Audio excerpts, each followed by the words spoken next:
Property investment has been around for over 1,000 years, so why is it so complex to make money from it? So the first thing we need to look at is, let's get to the basics of it. What is property investment and what isn't?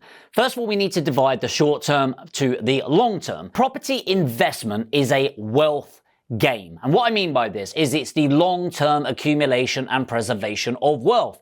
That's a lot of words, Jamie. What the fuck does it mean? Well, building your wealth up is about the long-term sustainability. So when I'm buying a property today, for example, my favorite is a boring vanilla buy-to-let property, I'm looking at the next 30, 40, 50, 60, 100, 500 years. And you might think, well, you're probably not going to live that long, Jamie. Yeah, but I am hoping to have kids one day and they will build the wealth and then their kids will. And so it's the only real way of having legacy through time is to have assets that are protected. Now, on the other side, you've got property businesses. And this is about the accumulation of your riches, i.e. your cash pots. So this can be deal packaging, which if you don't know, that's my main business. We do about 300,000 a month at the moment, at the time of filming at least, on deal packaging fees. And of course, you can do flips, developments, things like that. So that's not really property investment. That's property businesses. Property investment is about the long-term growth and preservation of wealth. And people often get confused by that. So first of all, why do people get confused? Well, often it's because of two sets of people. This is people that don't know what they're doing and people that do know what they're doing. You think, well, how does that make sense? Well, first of all, the people that don't have a clue, the media, okay? People that don't know what property is, spouting on, saying a lot without really saying anything. You know, the people that chat shit left, right, and center. Often people in the media. No offense, Alex, who's in my media team there. Often people do that because the stories sell. And often we share opinions when we don't really know much about anything. And we can all think about a massive event that's happened in the last 2 years where people suddenly become scientists and felt the need to share their view. Maybe you were one of them.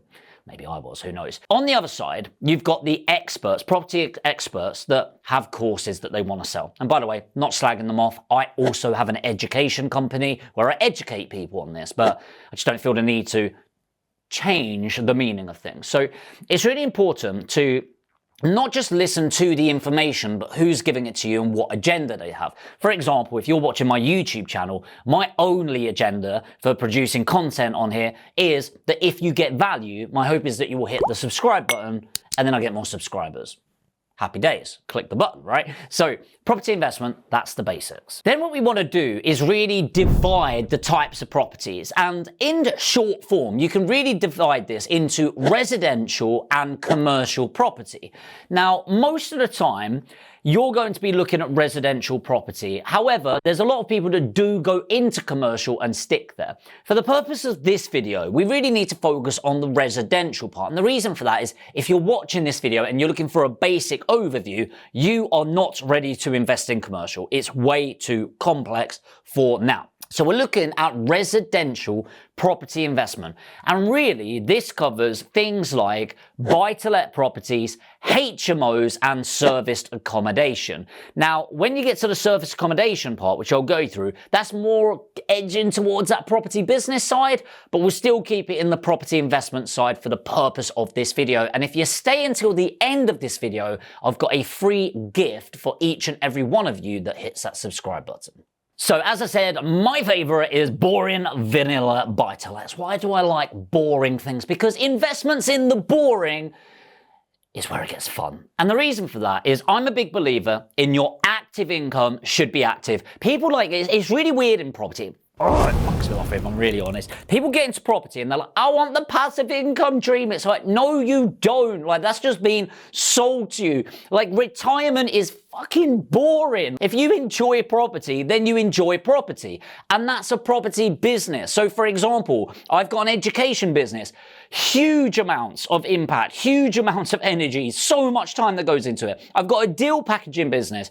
It's bloody hard work. It's not easy to do. And I've got a development business where I'm getting in there, taking the risks on things like that because I love it and I'm an entrepreneur. My buy-to-lets are as boring as they can possibly be because I believe that your investments, your passive income should be as passive as possible. But hey, that's just my opinion. So let me just go through the basics of buy-to-let. In general, a buy-to-let property is when you're purchasing property, maybe adding a bit of value to it, not really needed all the time.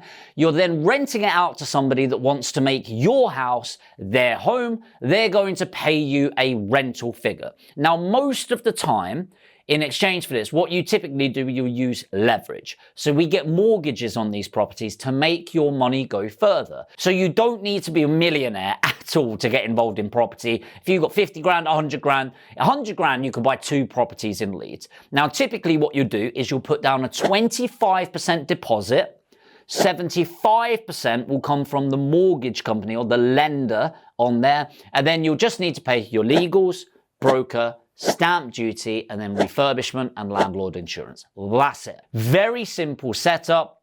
The detail and complexity is in finding the opportunity, but it is, as much as you can get in property, a set it and forget it strategy. I.e., you set it up, you rent it out, you get the money in, hand it to a management agent. HMOs are slightly different in the fact that normally, the bad bit about HMOs, they're great by the way, but the downside is people think they are passive income almost all the time. They're not. Number 2, people drastically underestimate how much money they're going to put into the refurbishment. For example, I know somebody in Leeds doing them and they spent £100,000 on a 5-bedroom HMO conversion. Well, that's a lot of money. And number 3, they're completely unrealistic on their numbers, i.e. they think they're going to get all of their money out and make £1,000 a month. No, you're probably going to leave in 70, 80 grand and make maybe £700 a month. You need to be very realistic with your numbers. Now, if you are an experienced investor and maybe you've got 5, 10 buy-to-lets already and you're thinking, hey, I've got a bit of passive income now, I want to be a bit more active with how I'm approaching this, then you might go, tell you what, I'm going to go into my first HMO, and that's great. But now we're starting to move to that line to a property business. Finally, I said I'd mention serviced accommodation.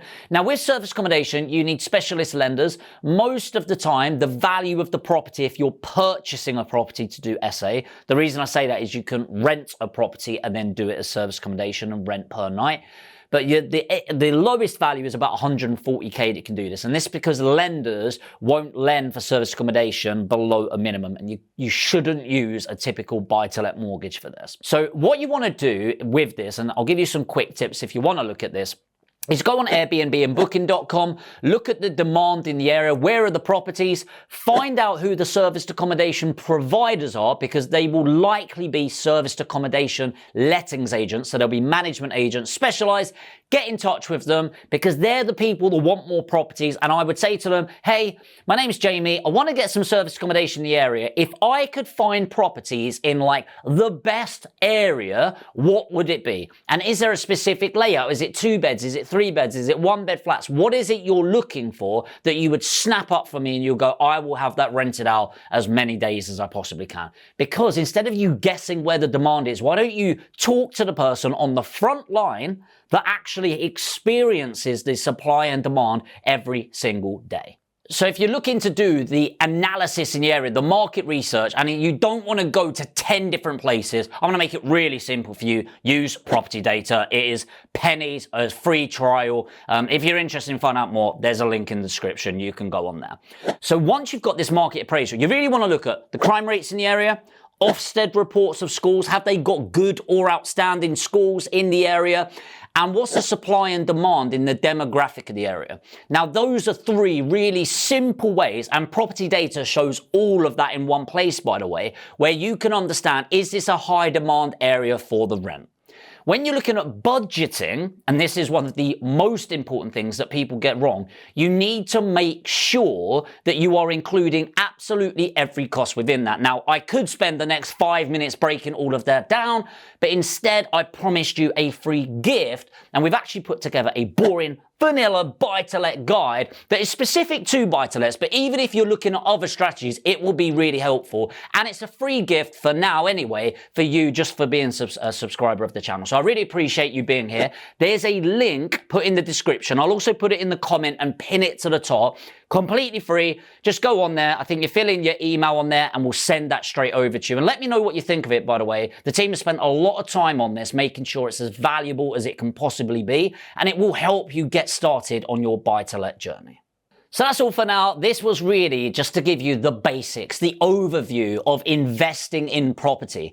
If you are watching and you've not built up that deposit now, you're doing the right thing. You're getting educated, you're watching the YouTube channel. Make sure you're watching the up-and-coming videos by hitting that subscribe button and the notification bell. And in the background, increase your knowledge and work hard in your active income streams, whether that's your job or a side hustle, to get that deposit together. And I'm really excited to help you get your first buy-to-let investment. Hit the subscribe and the notification bell, and I'll see you in the next video.